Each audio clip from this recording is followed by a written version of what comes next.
चिंटू एक बहुत छोटा लड़का था। उसके माता पिता बहुत गरीब आदमी थे और अक्सर घर में लड़ाई झगड़ा इसी बात से होता था क्योंकि उनके पास खाने पीने का सामान उपलब्ध नहीं था।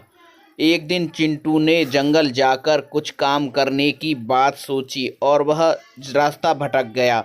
भटकते भटकते वह एक घने जंगल में पहुंच गया। घने जंगल में बहुत सारे पेड़ पौधे और फल फूल देखकर वह काफ़ी खुश हुआ और घर के बारे में सोचने लगा। लेकिन उसको अपने घर का रास्ता नहीं मिल रहा था। वह भटकते भटकते और भी अधिक घने जंगल की ओर जहाँ पहुँचा।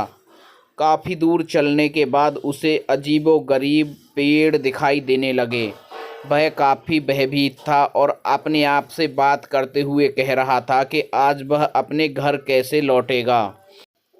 तभी चिंटू को किसी इंसान के आने की आहट सुनाई दी। वह काफ़ी घबरा गया और सामने आ रहे एक भयानक दाढ़ी मूंछ वाले आदमी से उसने पूछा कि आप कौन हो।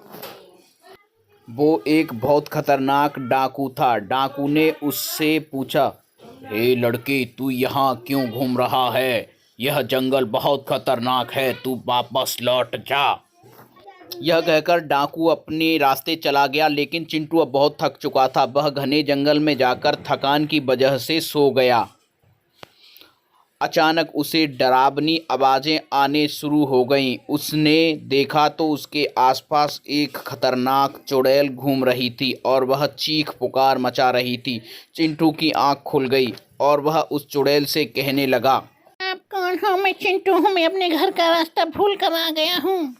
चिंटू ने जब आप बीती बताई तो चुड़ैल को उस पर रहम आ गया और उसने आगे का रास्ता बताते हुए कहा कि वहाँ तुझे एक परी मिलेगी और वह तेरी पूरी मदद करेगी, तू सीधा चला जा। जिसकी बात सुनकर चिंटू आगे बढ़ गया और आगे के जंगल की ओर चलने लगा। चलते चलते वह पुनः एक हरे भरे जंगल में पहुंच गया जहां के पेड़ काफ़ी हरे भरे थे और इधर उधर से खुशबू आ रही थी। चलते चलते चलते चलते चिंटू काफ़ी दूर जा चुका था, लेकिन अभी तक परी का कोई पता ठिकाना नहीं था। जिसके बाद थोड़ा सा और चलने पर जंगल बदल गया और वह एक पुनः नए जंगल में आ गया जहाँ पर बहुत सारे पेड़ फूल थे। वहाँ पर उसकी मुलाकात एक परी से हो जाती है। परी उसे बताती है कि मैं तुझे कपड़ा दे रही हूँ जिसका कलर मांस जैसा है, उसे अपने सीने पर लपेट लेना, जिसके बाद तुझे एक बाज उठाकर ले जाएगा और बाज जहाँ पर तुझे जाकर रखेगा वहाँ बहुत सारा धन है। जब बाज वहाँ से चला जाए तो तू उस धन को अपनी जेबों में रख लेना और वहाँ से अपने घर लौट जाना। तुझे घर का रास्ता मैं बता दूँगी।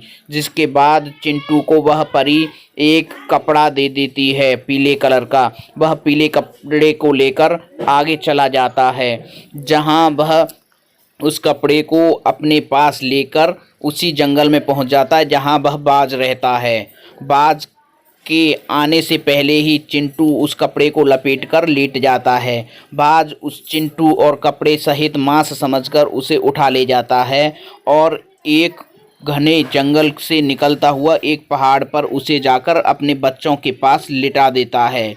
जहाँ चिंटू की नज़र वहाँ पड़े एक सोने व चांदी के खजाने पर पड़ती है। वह उसे अपनी जेब में रखकर चल देता है और वापस घर की ओर लौट लेता है।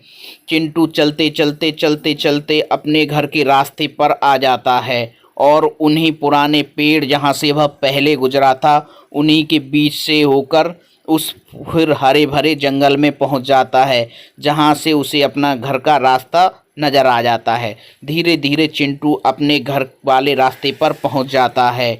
घर के रास्ते पर पहुँचने पर वह अपना जेबों में सोने चांदी को रखकर अपने मम्मी पापा को आवाज़ लगाता है। चिंटू की आवाज़ सुनकर मम्मी पापा आ जाते हैं और वह बहुत खुश होते हैं।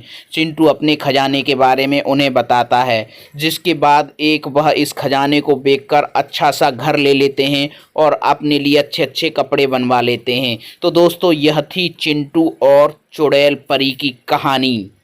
बच्चों, और कहानी पाने के लिए चैनल को सब्सक्राइब करें।